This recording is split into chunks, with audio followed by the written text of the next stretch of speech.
Buyurur ki, təqvanın mənası odur ki, insan ümumiyyətlə özü ilə günahlar arasında bir sipər bir maniyə qoyur ki, o günahlara düşməsin. Yəni, təqva onun ilə günahlar arasında bir maniyə olur. Və o maniyə ondan ibarətdir ki, əgər insan hər hansı bir haramı eləyərsə, hər hansı bir günahı edərsə, artıq düşünür ki, o maniyə onun üçün elə bir maniyyədir ki, artıq düşünür ki, mən bu əməli etsəm, bu çirkin əməli etsəm, Allahın sevmədiyi və razı qalmadığı bir əməli eləsəm, deməli, Allahın qəzəbinə gələ bilərəm, Allahın əzabına düçar ola bilərəm və Allah buna görə məni cəzalandıra bilər. Deməli, bu insan həqiqi təqvalı olmalıdır ki, artıq insan bununla günahları arasında bir sipər çəkir, bir maniyə çəkmiş olur.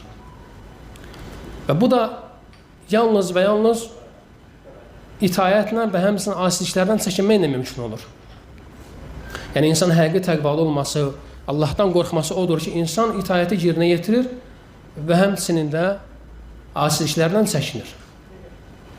Və Allah subhanahu wa ta'ala ümumiyyətlə təkcə günahlar barəsində bizə təqvalı olmağı bildirmir. Həmçinin də cəhənnəm ateşi barəsində Allah subhanahu wa ta'ala buyurur ki, ondan da özünüzü həzər edin. Yəni, o cəhənnəm ateşi barəsində təqvalı olun. Yəni, özünüzlə cəhənnəmin ateşi arasında bir sipər çəkin ki, siz orada düşənlərdən olmayasınız.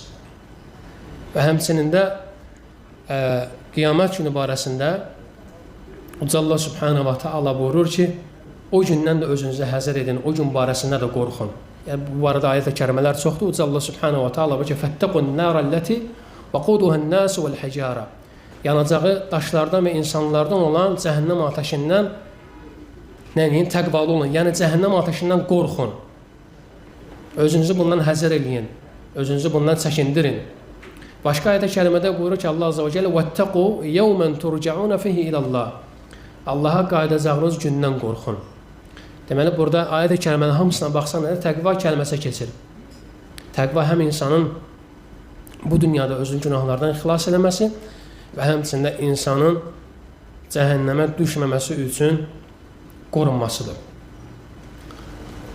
Allah subhanahu wa ta'ala Qur'an-ı Kərimdə təqva barəsində ümumiyyətlə danışanda, müttəqilər barəsində, Allahdan qorxanlar barəsində danışanda bu ayət-i kərimələrə baxsaq, hamısında bizə təqvanın mənasını və həmçinin təqvanın təfsirini və həmçinin də təqva əhlinin sifətlərini bizə bəyan edir. Məsələn, Bəqərə surəsində Allah subhanahu wa ta'ala buyurur ki, hudən lil-muttəqin. Həqiqətən Qur'an-ı Kərim Allahdan qorxanlar üçün, yəni müttəqilər üçün, yenə də burada təqva kəlməsi var.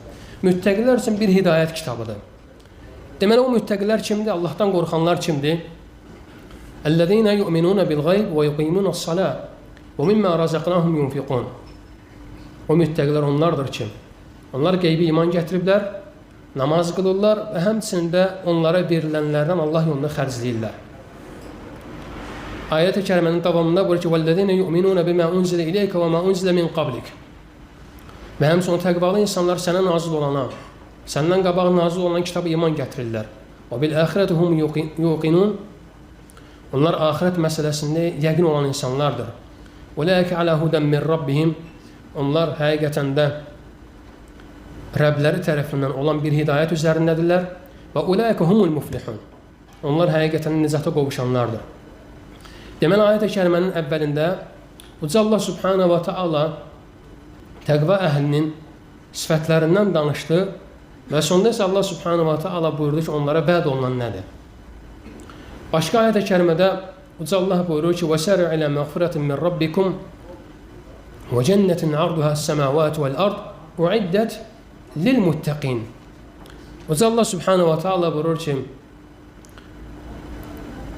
Rəbbinizdən sizə olan məğfirətə tələsin və Rəbbinizdən istiğfar diləyin.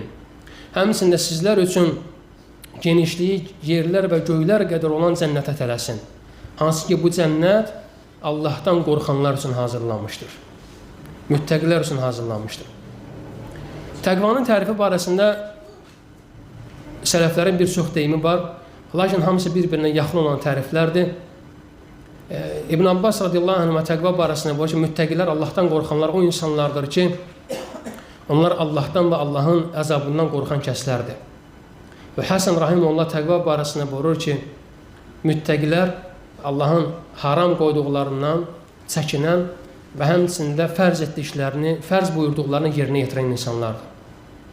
Həmçinin Ömər ibn Abdüləziz rahimehullah buyurur ki, təqva insanın oruç tutması, gündüzləri oruç, gecələri namaz qılmasında yox və həmçinin bunları cəm etməsində yox, təqva insanın haram buyurduqlarını tərk edib Allahın fərz buyurduqlarını əda etməkdir, yerinə yetirməkdir. İbn Məsud radiyallahu anh buyurur ki, Allah azə və cəllənin bu ayəsi barəsində İttəqullah haqqa tuqatihi, Allahdan haqq təqvası ilə qorxun. Buyurur ki, rahimehullah, Allahdan haqq təqvası ilə qorxmaq odur ki, Allaha itaət edib ona asılıq göstərməmək, Allahı həmişə yad edib Allahı unutmamaq və Allahın nemətlərinə şükr edib onun nemətlərinə qarşı nankörlük etməmək.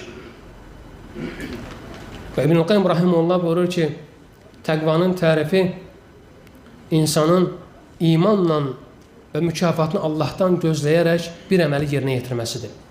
İnsan bir əmri yerinə yetirir, imanla və mükafatı Allahdan gözləyərək və bir qadağadan çəkinir, imanla və Allahın əzabından qorxaraq bu əməldən çəkinir. Taliq İbn Habib rahimehullah təqva barəsində buyurur ki, fitnə qalxdığı zaman o fitnəni təqva ilə söndürür.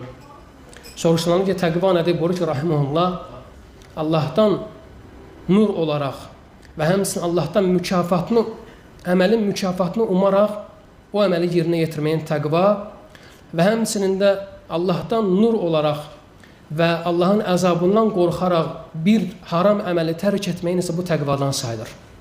Yəni Allahdan olan nur, yəni imanla o əməli yerinə yetirib, imanla o əməli tərk edirsən və həmçinin də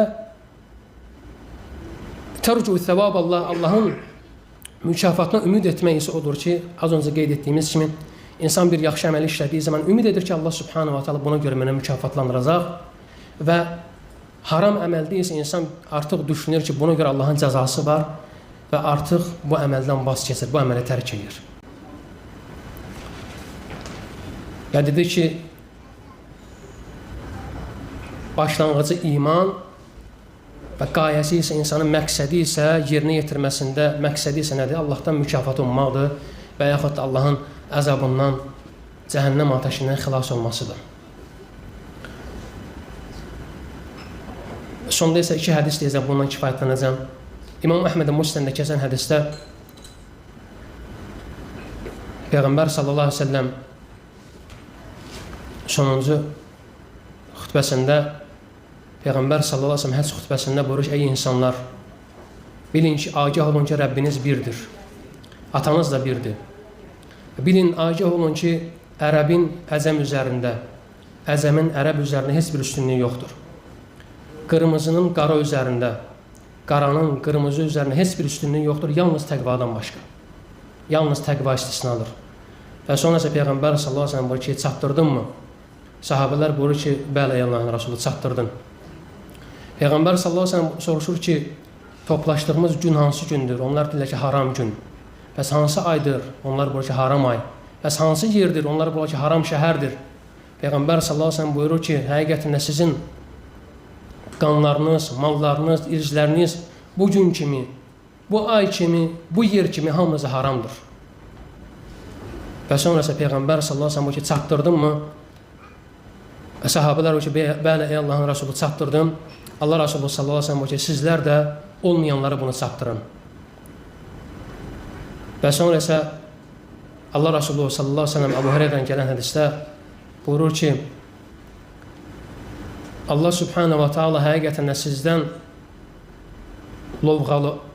cahiliyyət dövrünün lovğalığını və həmçində atalarınızla fəxr etməyi sizdən götürmüşdür. Və sonra isə Peyğəmbər sallallahu əleyhi və səlləm buyurur ki, təqva sahibi olan insan mömin, günahkar isə həqiqətən də bədbəxt olan insandır və həqiqətən də siz Adəmdənsiniz, Adəm də torpaqdan yaranmışdır.